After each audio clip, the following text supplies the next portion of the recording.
Таны бичлэг задралаа шүү дээ тий. Ганбаатар гишүүн загнаж байгаа. Тэний асуултыг хаяг буруу байлаа. Чиглэл авсан болоо.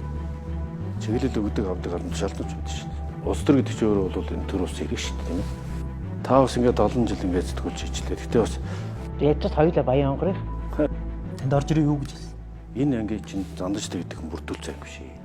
Монголчуудын хамгийн номерны асуудал одоо бид ажлын байр, ажил хөдөл шүү дээ. Чуулганыг даргалахгүй маа гээ гараа явчихоор энэ төсөв өөрөө бүгдээ хууль зөрчсөн юм уу? Хуулийн дагуу батлагдсан юм уу? Альва шийдэл, эдийн засгийн ч гэсэн шийдэл, улс төрийн ч гэсэн шийдэл хаас тоором соёл дээр л байх хэрэгтэй. За. За их хүмүүстэй бид энэ удаад одоо ярилцлага хийхээр улсын хурлын дарга гомжийн зандан шатартай одоо уулзаад байгаа. Тэгэхээр энэ ярилцлагыг бас сэтгүүлч Дагима миний биес гадна за ЮБНЦ хэмээний лавгийн тоймын сэтгүүлч Лавга. За лавгдэрж ингээд хөтлөн явуулнаа. Тэгэхээр бидний бас энэ ярилцлага хийж байгаа зорилго бол дарга бас арай өөр.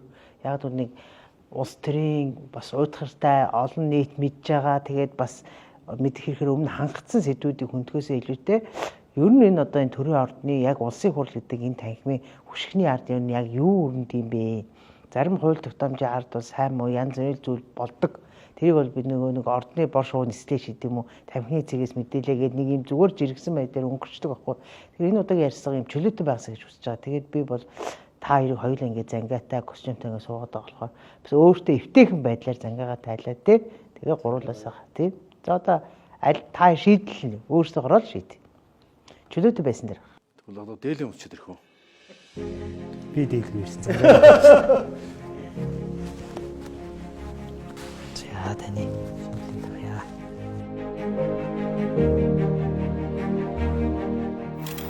За тэгээд одоо ярилцлага маань ер нь бол эхлээд би асуу гэж бодож байгаа. Энэ удаагийн парламент бол одоо ингээд Монгол улсын түүхэнд одоо 9 дэх удаагийн сонгуулийн босгон дээр ирчлээ. За тэгээд 8 дахь удаагийн парламентаа за ардс нийгмийн 76 гишүүнтэй. Тэгээд одоо хамгийн одоо сүүлийнхаа хаврын чуулганыг хийж отхон гэж хэлдэг. Монголчууд хэлдэг ш сүүлийн гэдэг ч муу яар гэж. Отхон гэдэг нь бол бас отголоод дараа нь шин зүйл эхэлнэ гэх. За зүгээр яг энэ парламент яг удирдах тал тасралтгүй яг 4 жил авчлаа шүү дээ. Тэр өөртөнтэй парламент байсан гэж зүгээр өргөн хүнийхээ хувьд бодож байгаа. Дарга хүний хувьд биш шүү дээ. 8 дахь удаагийн парламент, 8 дахь удаагийн улсын хурлын сонгуулиар байгуулагдсан парламент отхон чуулгануудаа хийж байна. Гэхдээ нэг бол би бүгд нь шинтгэлийн парламент байсан гэж хэлнэ. Мэдээж тухайн цаг үед нь үнэлэгдэхгүй шүүмжлэгддэг юм хожим энэ батлагдсан 2000 гаруй хууль тогтоомжууд тэн дотроо хийгдсэн 100 том реформ шинжилгээ ажлууд за тэр дотроос бүр нарийнчлаад зүйл 10 багц том реформ ажиллавал хожим түүхэнд үлдэх тийм шинтгэлийг хийж чадсан их бол байсан л гэж бодож байна. Мэдээж одоо их хурл бол ардмын төлөөлийн байгууллага бага ардм гэж олон улс төрдөг шүү дээ тийм ээ парламент бол. Тийм учраас энэ их олонлогоос бүрдсэн бага олонлог ардмын хүсэл эрмэлзлийг тодорхойлж харгалзаж хууль батлах дэгтээ энэ 30 жилийн ол дамжлалтыг багтаах бас ардчлалын гажуудлыг засах 100 том шинжилгээ хийсэн түүхэн парламент шинтгэлийн парламент болж чадсан л гэж бид хэлж байна. Та хэлж ш парламент бол хууль батлах гэдэг. Тэгээд огт шаардлагагүй бас хуулиуд ингээд батлаад авах шаардлага байд юм уу гэж иргэд асуугаад батсан хуулийн тоон одоо амьдралд хэрэгжих тал дээр ер нь бол хуулийг хэрэгжүүлэх гэж батлана юм. Нийгэмд яг хэрэгтэй тал дээр нь. Тэгээ хууль бол хэрэгжүүлдэг, хэрэгждэг өөрөө. Хуулийг биелүүлдэг. Ямар ч үсэн үед хуулийн биелэлтийг хангах үргэлж засгийн газар хүлээнэ гэдэг ингээд заасан. Огт хэрэггүй хууль гэж бол байхгүй шүү дээ. Ямар нэгэн нийгмийн харилцааг л заавал зохицуулж байгаа. Бусдад нь сонирхолгүй шүүж болно. Жишээлбэл одоо Улаанбаатар хотын орон сууцчлалтын тухай хууль ч гэдэг юм. Улаанбаатар хотын эрх зүйн байдлын тухай хууль хөдөөгийн иргэдэд байдлыг тоохгүй хамаагүй гэж болно. Хөдөөгийн малчтын тухай гэдэг юм малчин хоршооны тухай энэ хуулиуд хотын иргэд мэдэхгүй байж болно тийм ээ. Гэхдээ нийт шүтэн барилгаараа нийгмийн хууль засгалдаг нийгмийн харилцааны суурийг л бүрдүүлж байгаа. Олон жижиг элементүүд бүгдээрээ нийлж иж. Ингэж хууль дээдлэх ёс хуулийн засвал бүтэх учиртай. Та өөрөө яг дарга хүн ер нь хэрэг хууль санаалж амжтыг. Ер нь яг зүгээр үндсэн хуулийн нэмэлт өөрчлөлтийг амжуул 32 хууль байна. Энэ сүүлдээ өргөжөөд 38 хууль болсон. Энэ 32 хуулиудыг бол өөрөө ихэнхийн санаачилж оролцож ажиллах боловч дандаа гишүүдээрээ санаачлуулж холбогдох байнгын орон дарга засгийн газар хүмүүст үүрэг чиглэгч ажилладаг. Тэгэхээр энэ улсын хурлын хэн шалгалтын тухай хууль байна тийм ээ. Нээлттэй сонсгол хийдэг энэ хуулиудыг бол би яг өөрөө санаачилж аюу Германы Бундестагийн парламентary oversight буюу парламентын хяналтын хуулиас жижиг авч тэгээ Франц, Америкийн нээлттэй сонсгол хэн шалгалтын хуулиудыг судалж энэ 60 гаруй парламентын хуулийг судалж босруулсан. Энд бол одоо олон сангууд мэрэгчлэнүүд тусуулсан. Тэгээ өргөн бариад манай төрийн байгуулалтын байнгын гараанд Бямцах тэр үед одоо хамтарч ажиллаад өргөн бариад хууль батлагдаад өнөөдөр бас тодорхой үр дүнгээ өгч гэнэ гэж үзэж байна. Энэ парламентын хэн шалгалтын санааг бас үндсэн хуулинд миний саналаар орсон. Гэхдээ минийх гэж бид ерөөсөө ярьдаг. Бусад улсууд бол тухайн санаачилсан хүнээр нь нэрлэдэг хуулиуд байна л да. Нэг өөрөө санаачлагыг ч юм уу өөр дөр нэр наах нь гол биш. Эцсийн дүндээ парламент энэ хууль шударгаас, хууль дээдлэх ёс, хуулийн засаглалыг тогтоох энэ чухал хуулиудыг батлах эцсийн зорилго чухал байдаг учраас олон хэлцүүлэгтэй юм л да энэ ч бас. Хэн шалгалтын хуультай холбоотой нэг асуулт танаас асуугаад. Өнгөрсөн 2 жилийн дотор одоо бараг 5-6 дахь сонсгол явуучих шиг боллоо. Тэгээ энэ сонсголуудыг олон нийт ер нь бол юу гэдэг үгэнж харж байна вэ гэхээр сонсгол хийж байгаа нь бол сайн. Гэхдээ сонсгол хийгдсэний дараах тэр үр дүн хаана вэ гэдэг зүйлийг л асууж байна л да. Таны хэлж байгаа тэр 2019 оны үндсэн хуулийг өөрчил. Тэгээд саяын энэ парламентын шинтгэлийн хүрээнд хийгдсэн энэ хууль батлагдаад хэрэгжлээ. Үр дүн. Та үр дүнг юу гэж харж байна? Ер нь парламентын сонсголууд шүүх болно шүү дээ. Үндсэн хуулиа бид ойлгох юм бол хууль тогтоох шүүх гүйцэтгэх эрх мэдэл буюу засгийн газар тусдаа биенээс хараад тус эрх мэдэл. Парламент хуулийнхаа биелэлтийг үндсэн хуульд одоо бидний бичиж анхааруулсан санаа бол хуулийн биелэлтийг хэн шалгах зорилгоор улсын хурлаас мөрдийн шалгахаараа байгуулна гэсэн агуулгатай байсан.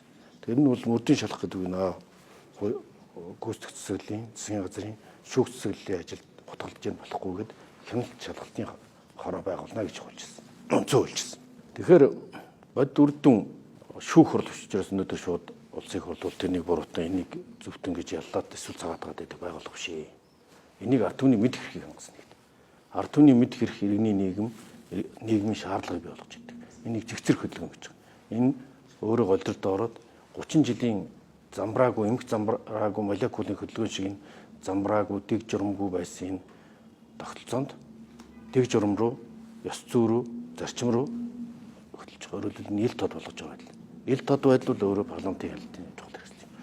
За яг бод үрдэн зүгээр мөнгөн дүнгээр илэрхийлэх юм бол нээлттэй сонсгол явж эхэлсний дараа жишээлбэл 2022 оны дүнгээр 2 их 80 347 тэрбум төгрөгийн авилгалын хөрөнгийг хурааж одоо улсын байгууллагуудын орлого болгосон. Тэгээ нээлттэй тод бол тэгэхээр айхгүй ч гэсэн ичдэг болоод бүх шатанд байсан одоо нөөцсөн дээр ихэд авилгалын хүн зуртлын гацаа гох дээгнүүд арилаад ирэхээр нөөцний экспортод ч гэсэн эргээр нөлөөлж манай улс чинь 70 сая тонн нөөцийн экспортлох хүчин чадал чинь бас энэ төрийн хүн зуртал чиглэлд тайлагдж байна.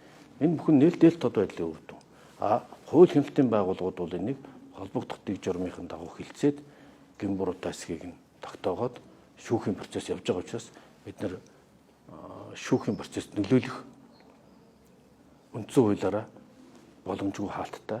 Харин бүх процесс дууссаны дараа бол шүүхийн сахилгын оронд манай цугласан нотлох баримтуудыг үнэлж яллах эсвэл цагаат татлыг баримтлаагүй байна гэдэг өргөл гомдол гаргаж шалгуулах болцоод тухайн шүүгчийг.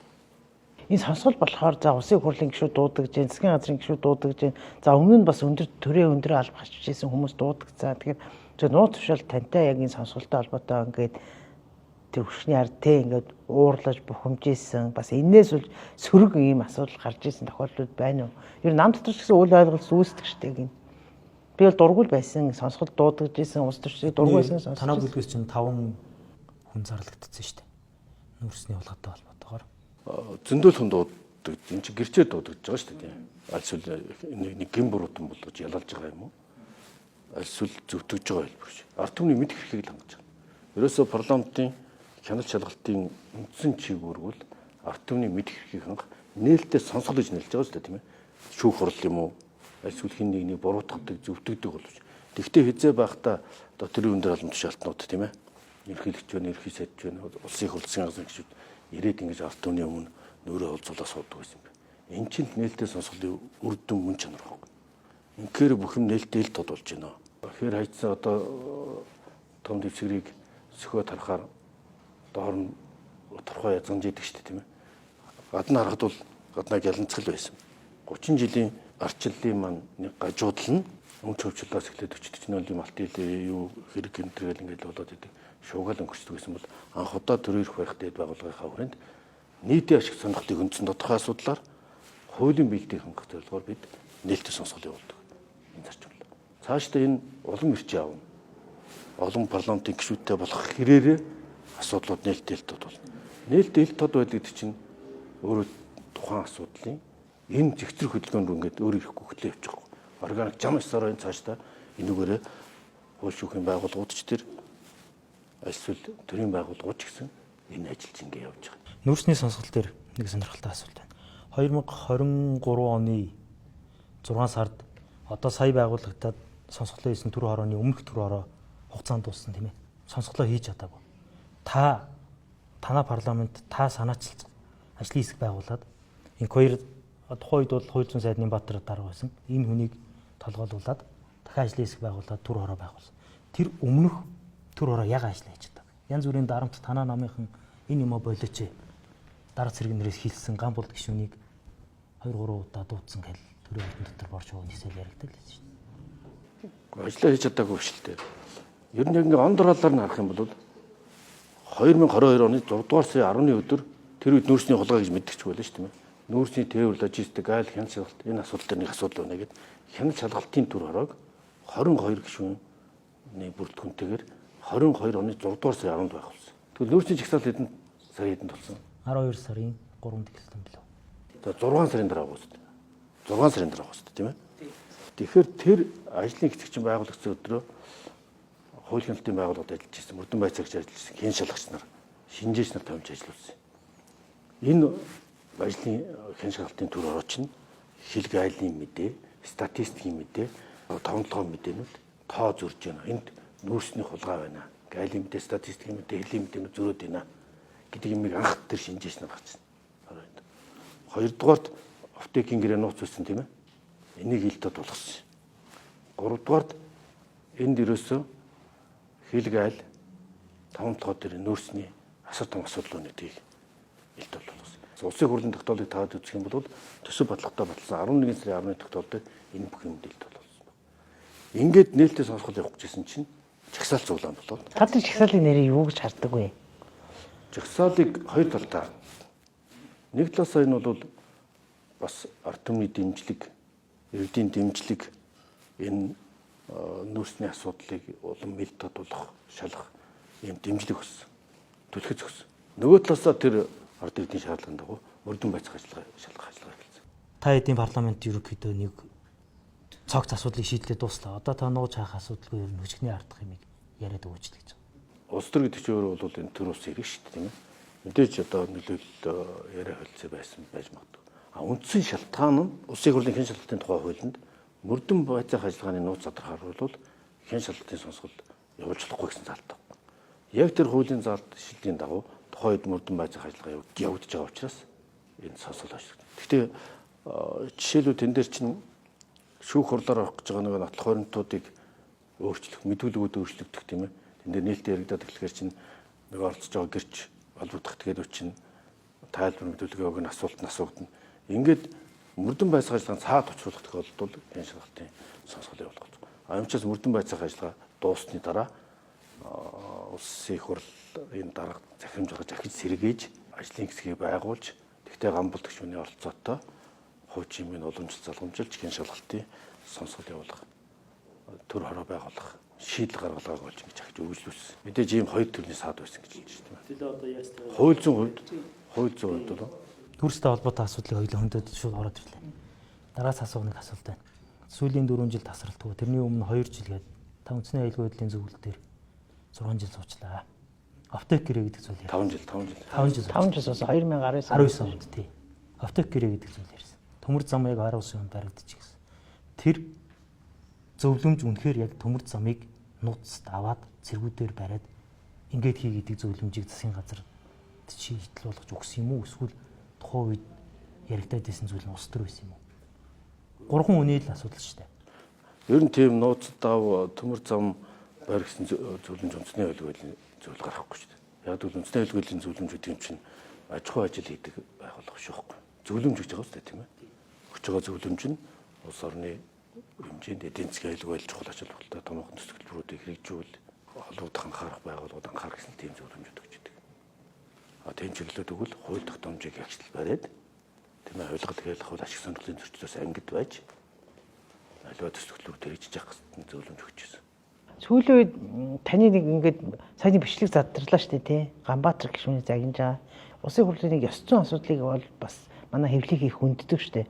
За тэгэл одоо эртсэндээ цагтаа ирээч, ажиллаа хийгээч, тий конопо дараачаа хуулиа хэлцээч гэл. Тэгээ яг сая одоо хамгийн сүүлд таны өрөөнд одоо сууж харагдаж байгаа байхгүй юу? Тэр бичлэг. Энэ асуудлыг хоёр тасалж байгаа тий. За нэг дэх асуудал нь бол улсын хурлын гишүүний ёс зүйн эрчтэй холбоотой асуудал. Өмнө нь шүү дээ. Өмнөх бүх их хурл 8 дахь удаагийн хурлаас бүх өмнө 7-8хан гишүүн сууж агаад төгөлдөр урдна гэж хүний конопо дараад дүүрэн бичлэг байдаг шүү дээ. 10-аад хүн ирж бусд хүмүүсийн картыг хийж агаад тэгэл ирцээ бүрдүүлэл саналаа хураачдаг 7-8 хүн санал хураах гэсэн шүү дээ. Тэр үед энэ ёс зүйн асуудлыг аль төвшөнд ярьж ирсэн, тав хүмүүнээ яаж хөндөж ирсэн. Харин одоо бол яг хурууныхаа хийгээр яг өөрөө бичлэн байж ажил эрдэнэд орно саналаа өгдөг гэсэн. Тэр үтгээл 39 гишүүний эрдийг хэдэн хүн бүрдүүлээд тэгээд 7-8-аар суужгаад 20 хүнээр санал өгдөг байсан бол одоо 39 хүн заавал дэмжиж хууль эзлэн батлагдаж байгаа шүү дээ. Ийм том чанарын болон тооны өөрчлөлт гарсан. Хоёрдугаар хэм энэ өхөр бол шатыг дээрээс нь хийж хүрдэх ёстой гэсэн зарчим шаардлагатай тавьж хүний өрөнгүүл шаардлагатай тавьж ажиллаж байна. Ийм учраас улсын их хурлын гишүүний ёс зүйн дүрмийг энэ хурл баталсан. Нийтийн албанд хувийн ашиг сонирхлын төслийг зохицуулах тухай хуулинд өөрчлөлт оруулж төрийн албан тушаалтнууд хамгаалалт хийгээд төрийн албан тушаалд ажиллаж болохгүй, тендерт оролцохгүй, ашигт нутмын лиценз эзэмшиж болохгүй гэсэн ийм хуулийг ус баталсан. За хоёр дахь тусдаа Ганбаатарын сайттай битүүрийн ярианы бичлэг бол яг бас яагаад задарсан юм гэдэггүй. Ямар асуудлаас хүндсэн маргаан юм. Гэхдээ дээр нь жоохон нэлээд сарын өмнө бичлэг шиг санаж байна. Сумын засаг дарга аймгийн дарга нэрэл иргэдэн сумынхаа дарга гомдолтой байл, сумын дарга аймгийнхаа дарга гомдолтой байл. Тэгээ бид нар ингэж дэмжээгүй тэгсэн чинь лиценз олгочихжээ. Тэр нэг голынх нь нэр нь ойлгомжтой. Мохор худаг одоо Бадын гол гэсэн газрууд олгож байгаа. Тэгэхээр энэ хууль зөрчигдөөд орон нутгийн иргэд дэмжихгүй эсэргүүцээд байхад үндэслэл өгөхий шаардлагаар эсэргүүцээд байхад энэ лиценз олгоод энэ газар утсыг мань ухаад байна. Бидний эрүүл аюулгүй орчинд амьдрах эрхийг одоо эрхэнд талдж байна. Үндсэн хуулийн 2-р 16-гийн 2-д байдаг одоо энэ заалтыг зөрчиж байна. Хууль зүйн үндэслэлтэй юм шаардлага тавихаар энийг нь бол ашигт мултмалын эрхлэх газрын дарга тавиад хамт орж ирээд ашигт мултмалын эрхлэх газрын дарга дэрчсэн сайд нь бас орж ирээд дундуур нь орж ирсэн учраас ихний яриаг бас ойлгомжгүй байж байгаа нэг өргөдтэй хооронд харилцаа үсэл бухимдлаас үүдэлтэй энэ цэвэр ажил хэргийг л маргаан байсан. Тийм л бүтэлцэн болсон. Тэгээд дараа нь бол учраа болоод Ганбаатар гişүн бол энэ дээр ажлын алдаа гаргасан байна гэдэг тухайн лицензүүдийг төдөлзүүлээд тэгээд асуудал шийдэгдээд явсан. Лицензийн төтгөлсөн юм тийм. Төдөлсөн юм дээ. Төдөлсөн. Тэгээд энэ нь бол яг ажил хэргийн маргаан бол иймэрхүү маргаан зөндөл болно шүү дээ. Парламентын бусад мэтгэлцээнүүд ч юм ба шүү дээ. Зарим бусад тэр үтгэл зодоонууд юм болд юм л шүү дээ. Тэр чинь нэг ард түмний төлөөчлийн байгуул учраас өөр өөрийн өнцөг салбаруудаа өмөрсөн хамгаалсан тэмцэлж тийм ч болж байгаа. Би зүгээр юу гэж хардгаггүй та бас улс төрд бол нэлээд олон жил болчихлоо шүү дээ. Ер нь бол бас энэ улс төрийн нюансыг бас сайн мэддэг парламентын нэг гэж би боддог байхгүй. Тэгээд чид эрс цараг гаргаад инх хамгаалал Монголыг явуулж болдгоо байсан юм уу? Ямар ч юм бэ? Та бас ингээд олон жил ингээд сэтгүүлч хийчлээ. Гэхдээ бас яг бид нар хууль дээдлэнэ гэж тангараа хүргэж байгаа шүү дээ. Тэгээ хуулиар би яг нэг л канал байхгүй. Тэгээс улсын хурлын дарга шийдэл тэрнийг явуул энийг явуул гэдэг тийм арчлан тогтолцоотой парламент арилтаа нэг ч улс байхгүй. Парламентын даргын үүрэг бол харин гишүүдийнхаа эрх ашгийг л хууль тогтооход хамгаалж хангаж явах хэрэгтэй. Тэр төдөлзүүлэх үү, төдөлзүүлэхгүй юу гэдэг асуудал бол хуулийн дагуу хуулийн дагуу шийдэж байгаа. Та ер нь одоо энэ улсын хурл баталсан энэ хуулиуд баг сөрөг байр суурьтай байсан одоо ямар хууль байна таны? Одоо ингээд намын бүлгийн хурлуудаа оролтын ингээл энэ чинь ингээл баг ингээл ороод ирж байгаа шүү хуулиуд чи өөртөө өргөн барай лоббид бол. Заримдаа ордны улс төр олон түмний санал бодол хоёр зөрөх тохиолдол их байна. Тийм учраас олон түмний санал бодлыг парламентаар ч гэсэн мөрсөн ард иргэдийн тэгээд шинжлэх ухааны үндэстэй нотлохотой тийм асуудлууд дээр зөрөх тохиолдол зөнгөө байна л да. Тухайлбал нэмэгдсэн өртгийн албан татврын асуудал байна. Газрын тухай хууль байна. Энээс болоод би жишээлбэл нэг хэсэг үүсчихсэн бод жишээ бол би төсөв батлаагүй ер нь анхны улсын их хурлын дарга юм блэ. Яг гэсэн бол. Гараа явцсан л та тэндээс. Тий. Та тэгээд гараа явчихна гэдэг чинь бол улс төрийн хувьд бол их сонирхолтой байр суурь илэрхийлж байгаа мессеж гэж би харж байна. Эсэргүүцэж Хууль зөрчиж байна. Тийм учраас би лав энэ чуулганыг даргалахгүй маа гэ гараа явчихоор энэ төсөв өөрөө бүхэлдээ хууль зөрчсөн юм уу, хуулийн дагуу батлагдсан юм уу гэдэг ностой асуудал яригдчих магадгүй хэрвээ ардын нам ийм олонх биш байсан бол. Тий, цэцмэн цэрийн асуудал байна. Миний үндслэл аргумент бол юу л байсан юм л да. Ёс зүйн үед би энэ төсвийг батлах. Хувь хүний итгэл үнэмшил алгаа. Яг л миний итгэл үнэмшил бол ажлын байр бий болгохын тулд үндэсний үйлдвэрлэлийг дэмжих хэрэгтэй. Үндэсний үйлдвэрлэлийг дэмжихийн тулд үндэсний үйлдвэрлэгчдийн хамгийн том дарамт бол нэмэгдсэн өртгийн албан татвар, нийгмийн даатгалын шимтгэлийг татврын дарамт байна. Бусад эдийн засгийн салбарууд бол энэ дарамтууд харьцангуй байна. Монголчуудын хамгийн номер 1 асуудал одоо бид ажлын байр, ажилгүйд л биш. Энэ олон мянган залуучууд гадагшаад өрөөд яваад байна. Энэчнээ сайн цалинтай ажлын байртай болох хүмүүс чинь үйлдвэрлэл зэрэгжээж л тэгээ үндэсний үйлдвэрлэл технологи аж үйлдвэрийн салбар зэрэгжээж л ажилтаа орлоготой бол. Энд чинь нэмэн үртгч ингэж байгаа салбар шүү дээ. Нэмэн үртг үндсэндээ аж үйлдвэрлэлийн салбарт л нэмэн үртгийн нэм шингэж байгаа.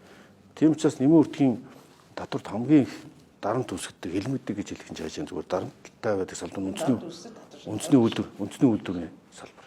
Худалдааны эдийн засгийн төр бол харьцангуй гайгүй. Яг л импортын татвараа нөөцийн татвартайгаа ямар нэгэн аргаар хамгийн бага 2 дахин бага төлж байгаа гэдэг судалгаа байдаг.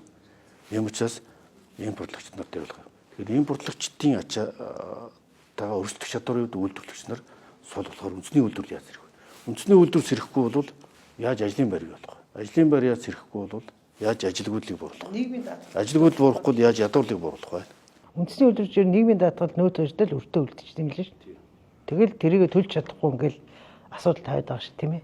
Сая өндөгцөн хөрөнгө оруулалтын хууль. Хөрөнгө оруулалтын хууль өнгөрсөн 1 сард бол нэлээд нийгмийг хамарсан маргаа үүсгэлээ. Энэ бүр дахиад 6 сарын өмнө 7 сард орж ирээ та бас энэ дээр шийдэл гаргаад яг чуулган авахын өмнө энэ хуулийг хилцэхгүй болгож байна. Хөрөнгө оруулалтын хууль дээр тэр газрын асуудлыг ягаад одоо хувь зандан шатраг гишүүний хувьд өөрийнхөө дотоод итгэл үнэмшлэр энэ асуудлыг явуулахгүй байх талд нь зогссон юм бэ. Хөрөнгө оруулалт бол Монгол улсын хөгжлийн нэг чухал зүйл мөн. Гэхдээ таны итгэл үнэмшлийг сонсох хэрэгтэй байна л да. Хөрөнгө оруулалт бол чухал.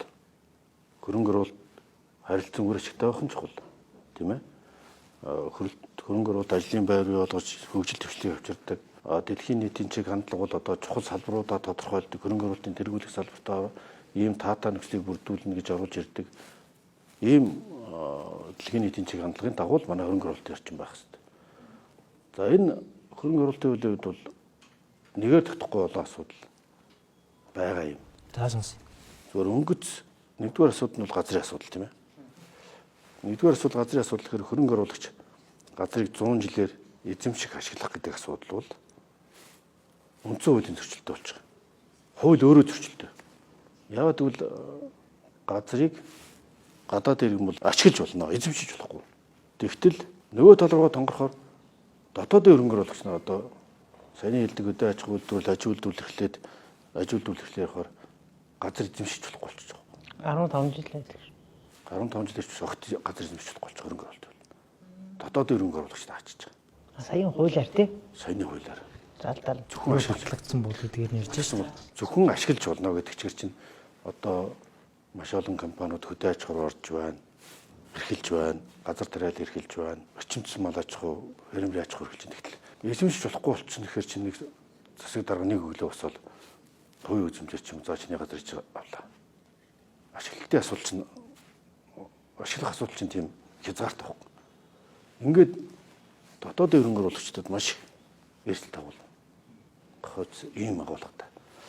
Тэгээ хөрөнгө оруулагч ялгаж тодорхойлог л байгаа юм л да. Гадаадын хөрөнгө оруулагч, дотоодын хөрөнгө оруулагч нийтэн савнд оруулаад ашиглаж зөвхөн ашиглаж болно гэж заажхаар одоо эзэмших. Хоёрдугаарт энэ бол газрын хуулиар зохицуулагддаг асуудал. Газрын хууль нь байхгүй. Эхний удаад нь газрын хуультай л орж ирсэн л дээ тий. Тэгээ газрын хуулиа буцаасан. Тэгэхээр энэ хууль чи өөрөө доголон хууль болж байгаа. Газрын хуультай байхгүй хууль чинь хөрөнгө оруулалтын хуулинд 1000 тусаад хэрэгжихгүй. За яг тэгээд дараа нэг 100 мянган долларын асуудал байна тийм ээ. Босхын асуудал байна. Дараа нь дээр нь тэр гадаадын хэвлэл мэдээллийн байгууллагуудын асуудал байна. Гадаадын төрийн эмчийн хэвлэл мэдээллийн байгууллага Монгол улсад нэхийн тул зөвшөөрөлтөй байх хэрэгтэй, хоригддаг энэ залтууд байхгүй болчвол ямар эрсдэлийг тавих сэтгүүлч нар өөрсдөө хийж байгаа тийм ээ. Альва шийдэл, эдийн засгийн ч гэсэн шийдэл, улс төрийн ч гэсэн шийдэл хаас тоором соёл дээр л байх хэрэгтэй. Монголын замаар ингэж авчих чинь дандаа хаа зэг шийдэвэл эргэлтэй байна, тойроо байна, нослохоо байна. Маш онголдсон шүү дээ тийм. Хаана тоормзоо гიშхүү. Тэгэхээр энэ ер нь бүх асуудал дээр эдийн засгийн асуудал дээр ч гэсэн эрсдэл буюу тоормс эрсдэлтэй үед тоормзоо гიშгэж байгаа. Шулуун дардан зам дээр хаазаа гიშгэж байгаа. Бизнес ч гэсэн өөр бизнесийн урлаг тэгж зовдог байхгүй. Хаас тоормслэр нь ашигын төлөө дарж явах хэвээр, хаас гიშгэж явах хэвээр. Гэхдээ бизнес бол шулуун дардан хордны зам биш учраас бас хаана тоормс гიშгэж байгаа. Тэгтэл манайх бол ингээд нэг талын тойлоод нэг л ерөөсөө хөрөнгө оруулалтыг дэмжихгүй байна. Нэг л ерөөсөө 100% бүх юм нээлттэй бол дэмжиж чинь. Энд чинь яг хаас тоормзог машин байж болохгүй зү. Тэгвэл хаазгүй машин байж болохгүй зү. Яг л амьдрал яг шулуун дардан хурдны зам биш. Маш олон өнцөг өнгүүд байна шүү дээ амьдралд чинь. Би зүгээр танаас нэг та чинь ер нь бол малчин өрхүүдийн нэг салбарын хуулийн тухай нэлээд олон ярилцлага хийсэн хоёр шүү дээ. Тэгээ сая энэ засгийн газраас за улсын хурл бас хууль батлаад уур амьсгалын өөрчлөлтөд тэмцэх гээд бэлчээрийн ажиллаж байгаа хамгаалалтаа тэгээд шинэ хавшаа хөдөлгөөн өргөжлөө шүү дээ. Тэгээ одоо нөгөө таны яг санаачсан тэр малчин өрхүүдийн холбоо байгуулж чинь яг энэ хавшаа хөдөлгөөнд уялдах гэдэг байгаа байхгүй юу? Энэ хууль маань ер нь юу болсон бэ? Одоо парламент дуус. Малчин өрхийн нэгдсэн холбооны эрх зүйн байдлын тухай хууль батлагдсан. Одоо энэ 3 дахь өдөр эцэслэн одоо эцсийн хилцүүлэг дууссан. Үндсэндээ зарчмын үед батлагдсан гэсэн үг. Тэгээ одоо ёсчлох шатанд авч байна. Малчны эрх зүйн байдлын тухай хууль гэж хэлсэн. Малчныхаа статусыг тодорхойлсон хууль батлагдж байгаа. Статусыг яаж тодорхойлж байгаа? Үйлдвэрлэгч байгаа байхгүй юу? За ингээд үйлдвэрлэгч баялаг төдийчтэй агуулгаар л тодорхойлж байгаа гэсэн үг. Тэгэхээр агуулга нь ийм л дээ. Малчин өрхийн холбоо малчны эрх зүйн байдлын. Нийт малчтын 80% нь 500 хүртэлх малтай байгаа. 5% нь 1000-аас дээш малчин байна. 5% бол эдийн засгийн харилцааны нэгж болчихж байгаа. Компани ч байт юм уу, арилах аж ахуй бизнесийн нэгж бол гэж тооцож байна. Эдийн засгийн скейл буюу одоо эдийн засгийн цар хүрээний хувьд 500 хүртэлх малтай малчин бол эдийн засгийн статусын хувьд бол нэгж гэж үзэхэд эдийн засгийн тодорхойлолтоор бол бага яагаад гэвэл шүү дээ. Та хоёр хувийн аргалгаалan дотор төлөгчтэй ялгаагүй хэмжээтэй байхгүй скейл. Яг бол орлогын хэмжээ нь одоо цалин авч байгаа хүнээс бага зорилготой байж болно. Амиа л авч явж хөөжих тухайд биш.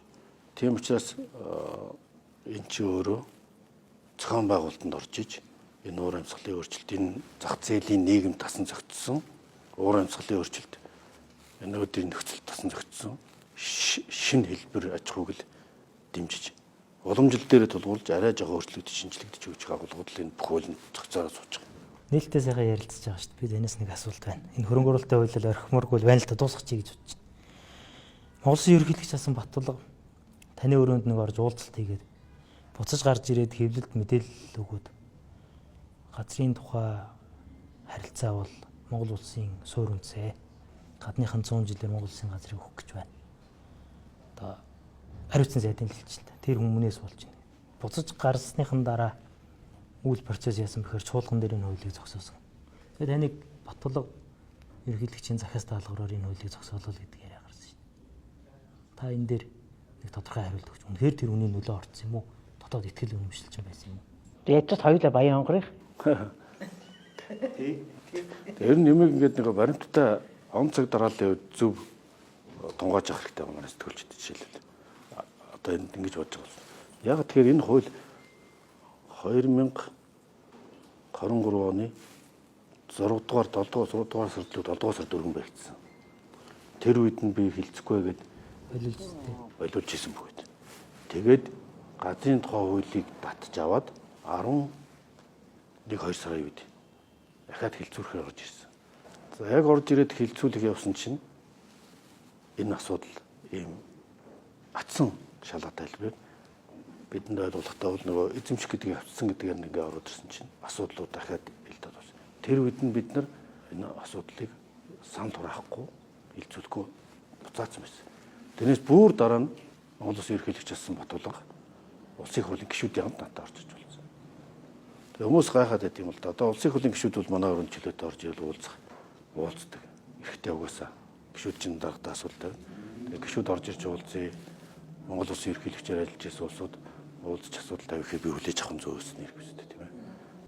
Танд орж ирээ юу гэж хэлсэн? Энэ асуудал ийм юм байна гэж бичгэл гадуулж гэсэн. Нээлттэй тий. Тэрний өмнө бичлэгтээ гарсан шүү дээ тий. Тийм бичлэг гарсан нээлт. Лайвтэй. Нэлээд ялан гишүүн буснаад яг тэр өнгөрөлтөй хөлөнд байгаа. 7-8 залтууд бол эрсдэлтэй үндэсний аюулгүй байдалд сөрөг үр дагавартай гэсэн үндслүүдээр бичигдсэн. Би зүгээр ингэж бодож байгаа. Одоо яг ингээд энэ албаны юм ярихаас гадна ер нь та бас өнгөрсөн одоо 5 жилийн хугацаанд спикер ихтэй манай энэ хэвлэл мэдээллийн дөрөвт засаглалд хэр нээлттэй байсан бэ? Ер нь та энэ засаглал дээр нь яг та өөрөө ер нь яг ямар бодлого гарч ирсэн? Бид нар ч яг нэг юм бодож байгаа шүү дээ. Гэхдээ зүгээр таны бас бодоод явсан шиг сонирхоод байгаа байхгүй. Тэгээ энэ парламент бол хамгийн нээлттэй засаглал хэлбэр шүү дээ. Нэгдүгээр бүх чуулган нээлттэй байдаг. Тийм учраас парламентын үйл ажиллагаа бүхэл дээр нээлттэй. Ил тод байдлаар энэ хэн шалгалтын ажилч дээр энэ хууль тогтоох ажилч дээр байнгын орооны хурал бүх ажил нээлттэй явж ирсэн. Тэр үтгийг бүгдийг нээлттэй болгож ард түмнээсээ санал авдаг болохын тулд парламент гэдэг одоо захим иргэдийн оролцооны платформыг бий болгож хуулийг боловсруулах шатнаас нэхлээд санал авдаг болсон. Энийг нээлттэй байдлыг. Энэ нээлттэй сонсголыг нээлттэй байдлыг. Энэ нээлттэй байдал гэдэг ч гэсэн өөрөө үйл ажиллагааны ил тод байдлыг хэлдэг болохоос биш. Тийм хувь хүний хувьд ч юм уу нүүрцгөнгүйгээд ахыг нээлттэй байлгах гэх юм. Парламент дээр орж ирсэн нэг сонирхолтой давуу тал гэх юм уу иргэдэд одоо мэдэх эрх, хууль санаачлах эрхийг жинхнээс нь олгосон зүйл бол иргэдийн саналыг үндэслээд тодорхой ажлын хэсэг байгуулах. Дахиад иргэдийн санал нэмэгдүүл бүр хууль одоо санаачлах энэ асуудал бол байгаа шүү дээ. Нөөцийн тухай хууль миний санаж байгаагаар бол 3 асуудал дээр 100,000 давсан иргэдийн цахим гарын үсэг бий болсон. Энэ 100,000 гэж за 300,000 саналыг танай парламент яагаад хөнгөлүүлээд байна? Яагаад шийдэхгүй байна? Яагаад шийдэж чадсангүй? Арчлалын ойлголт бас төлөвшөөгүй байна. Дээд доодох. Ер нь энэ ард иргэдийн санал популизм хоёрыг бол ялгаж салгаж чадахгүй байна. Тэгэхээр юу гэхээр энэ ард иргэд бол татвар бууруулах гэсэн салыг бүгдийг л дэмжин штэ гэж боддог. Тэгтэл татвар бууруулалтын хүүхдийн мөнгө нэмий тэгсэн санал 100,000 хүрээгүй. Ард түмэн ухаантай байгаа. Тэгвэл нийт олон дөгөөрөө ард түмэн мэргийн ухаалаг учир энэ арчлал гэдэг засаглалын хэлбэр чи хүндрэлцэн сонгож бодож олсон ба штэ тийм ээ. Тийм учраас ард түмэн дандаа нийт олон дөгөөрөө зөв шийдвэр санаачлах гарганд бийтгэдэг. Энэ бол арчлалын одоо хүч буюу амь сүнсний юм билээ л дээ. Гэтэл хүмүүс бол ингээд таалагдах юм бол хүмүүс таалагдана гэж боддог. Гэтэл тэр татварыг бууруулъя, халамжийг нэмэх гэсэн салууд ерөөсөө дэмжигдэх 100,000 хүрээгүй. Харин яг амьдралд байгаа учраас энэ бизнес цаадчлуулаад байгаа учраас нийгэм тулгамдаад байгаа учраас энэ саналууд 100,000 хүрсэн. Жишээлбэл цалинтай ээж байна. 50,000 төгрөгийг ямар цалин гэж бодох юм бэ? Энгийн өмнө төвшин ч гэсэн. Тэгвэл ядч нэрийн солио гэдэг. Тэгээ энэ саналуудыг бол бид нэ бүгд хэмжээсэн юм асуудаг гэсэн. За нэмэгдсэн үртгийн албан татвар дээр ихтэй бид нэр зүгээр салаагүй шүү дээ. Ажлын хэсэг байгуулад татварын реформын хууль санаачлаад төсвийн байнгын орон дээрээс ахлуулсан ажлын хэсэг байгуулад тэр хуулийн төслийг бэлэн болгоод ингээд нийгмийн даатгалын шимтгэл нөхцөл бүртгэл албан татварын асуудлаар тодорхой шинжил хийхээр салбараар урамшуул тодорхой маш нарийн бодлого шинжилтэй юм хуулийн төслийг боловсруулад санал авахар бэлэн болгоод төсвийн байнгын орон явуулсан гэж хэлсэн. Улсын хурлын гишүүдийн хувьд ч гэсэн улсын хурлын даргын дээгт зөвлөөр яриад тэг бүх процесс энд болцсон байгаа ч энийг яг нэг сөргөлдөн маргалдаж байгаа талууд өөрөөсөө онцгоор нөгөөгөө харлуулахын тулд өөрсдөө зөвтгөхийн тулд янз бүрийн тайлбар тааж тэр хоёр нэгтчлээ энэ нөгөө хоёр нэгтчлээ янз бүрээр тайлбарладаг байж магадгүй.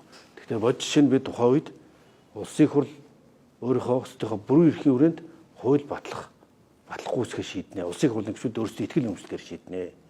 Энийг сошиалуудаар амьгүй албатуудаар гэж би бүрэлсэн.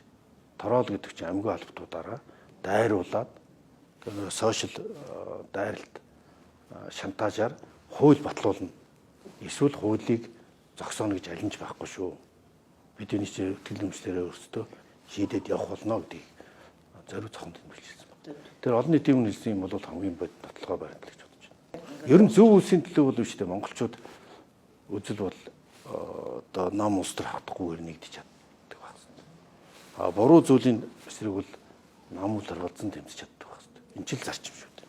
Тэгээ бидний ярилцлагын цаг бол ингээд дуусч байна л да. Мэдээж хэмжээ хязгаартай байгаа. Тэгээд би бас төгсгөлд нь танаас ийм зүйл асууя гэж бодоод байсан. Тэрний үг бол та одоо ингээд яг энэ 126 одоо холимог төвлөцөөр сонгуул яваа тийм 126 одоо ингээд парламентын гишүүнтэй болгох энэ төрлийн төвлөцөөний эхлэлийг тавьсан их хурлын дарга байгаа байхгүй юу?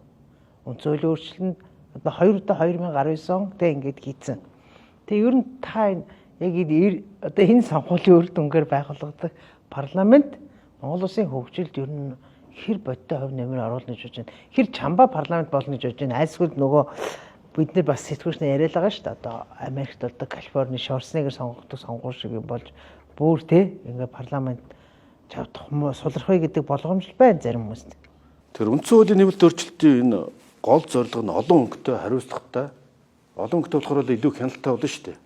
Энэ асуудлуудаар дуугардаг, мэтгэлцдэг, өрсөлдөөнтэй ийм парламент болоосоо л гэж хүсэж энэ өөрчлөлт хийгдсэн.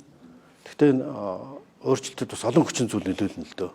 Намуудын шинжилэл, намуудын өөрсдийн нэр дэвшүүлэлт, сонгогчдын болон нэр дэвшигчдийн сүүл нь гишүүн болсон хүмүүсийн хариуцлага, хувь хүний оролцоо идэх олон хүчин зүйлээс хамаарна. Гэхдээ бүхэлдээ том утгаараа бол энэ сайн өөрчлөлт болж чадна гэж итгэж байна. Бид нар бүх суурийн сайн тавиад өгчлөө. Улсын хурлын тухай хууль, дэгийн тухай хуулиар мэтгэлцээний шинжлэх ухааны үндэстэй ард түмний төлөөсөн мэтгэлцээ эдэг юмдаг хийсэн. Тийм учраас бол шинжил болно гэдэг дээр хэлцэх хэрэггүй. За баярлалаа. Бид энэ удаад улсын хурлын дараа гомжийн зандан шатартай зангаагүй ярилцлага хийлээ. Тэгэхээр сэтгүүлч UBN цэгийн сайтын сэтгүүлч Лавгийн томын Лавга бит хоёр. За ямар ч байсан энэ удаагийн одоо 8 дахь удаагийн парламентын хүчний цаана юу болсон? За ер нь бол парламентын дарга маань өнгөрсөн хугацаанд ямар хөө ажил хийсэн гэж энэ парламентыг үнэлж дүгнэж байгаа тухай одоо тодорхой мэдээллийг үзэгчдэд хүргэлээ анхаарал үзсэн үзэгчдэд баярлалаа. За та бүхэнд баярлалаа. Тэгээ миний ярианы нотлохоонуудыг та хоёр видео суух хайжгаа татж аваад ингээ ашиглаж болно шүү. Тэгвэл илүү баталгаатай болох байх. Үнэн бодтой мэдээлэл өргөх нь одоо сэтгүүлчдийн ч гэсэн гишүүдийн ч гэсэн үүрэг үүсдэг.